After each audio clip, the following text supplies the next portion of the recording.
So today we have the Jlab J Buddies Studio 2 on-ear kids wired headphones.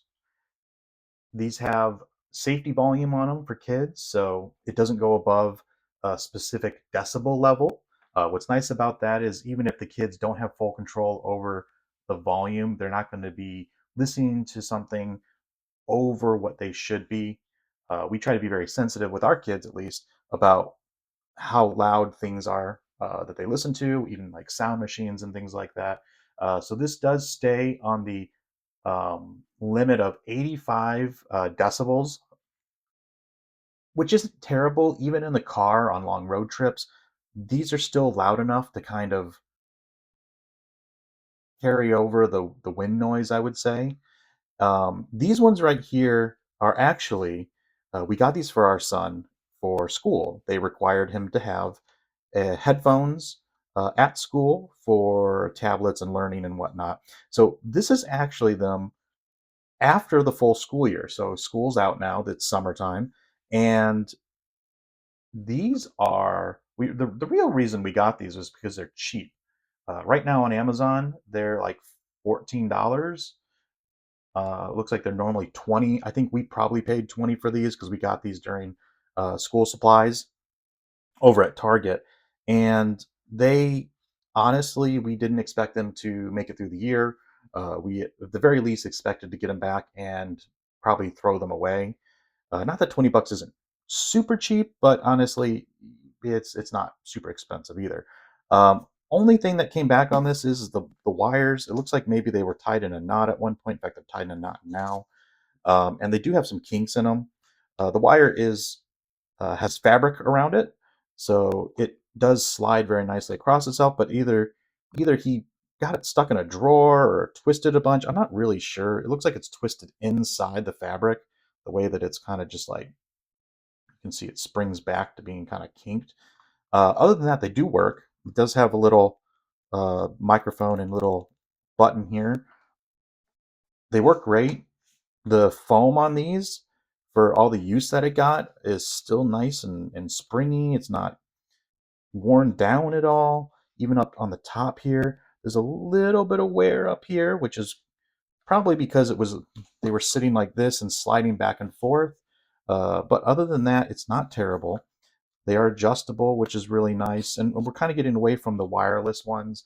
We do have a wireless pair as well, but we mostly just use those now for situations where we're in a loud environment. Not like the monster truck shows, which they love to go to. We have real noise canceling, ear protection. But just for things like movies and things like that, we'll have them wear them.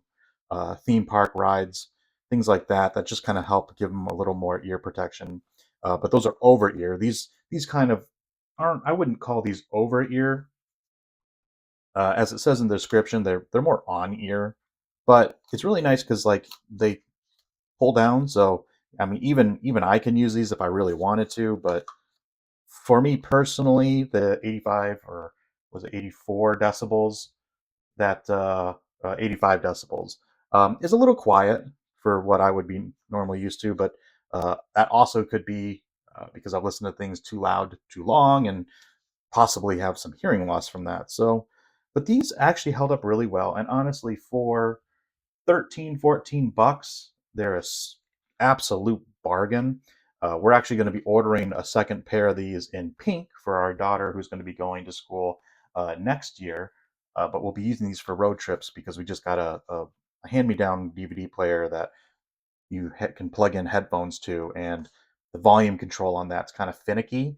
But even at its highest volume, these are still nice and safe and they're not too loud. We use the wireless ones where you can actually put an aux cable into the headphone and then whatever you're listening to. And that does not have any decibel control when plugged in with a wire, which was very interesting. I didn't realize that because we don't normally do that. We usually just have it hooked up to a tablet via Bluetooth. The decibel levels are all the kind of there electronically, but it could be that because it's mechanical at that point, there's nothing on. You don't turn it on for any reason. But I even did try to turn them on, and they did not cancel, as far as I could tell. Now I didn't expect that, so it could be I just didn't do it right. But These are fantastic for any kid who's going to need headphones. And with all the stuff out there right now about the radiation and all that kind of stuff, if you read that kind of stuff, um, I know I'm switching back to a lot of wired headphones. These are nice because they only go into one side, whereas a lot of headphones, they typically go into both, which means the wire does come across. And obviously, you can see right here, there's the wires that pop out and extend, so to speak, with the headphones themselves. But uh, honestly, JLab has come a long way, to be quite honest. We had earbuds. I mean, I think the very one of the very first earbud reviews was a JLab one, and I mean, those are really old. They don't hold a charge very well anymore, but they do work. They're pretty comfortable. They do look, because they're white and kind of bulky, look like you're walking around with cotton balls in your ear, but they work very well, and they sound good. And these, honestly, I think have shown that they've come a long way in their products. They look good. They feel good. It does. If you told me this was a $13, $14 pair of headphones, I would be surprised. I would have guessed this was probably going to be 30, $35, maybe a little bit more just because of the quality.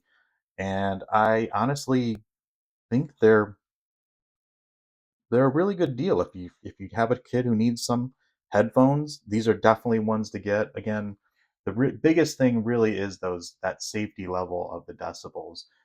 Whatever you end up getting, making sure that is the case is uh, really the important thing.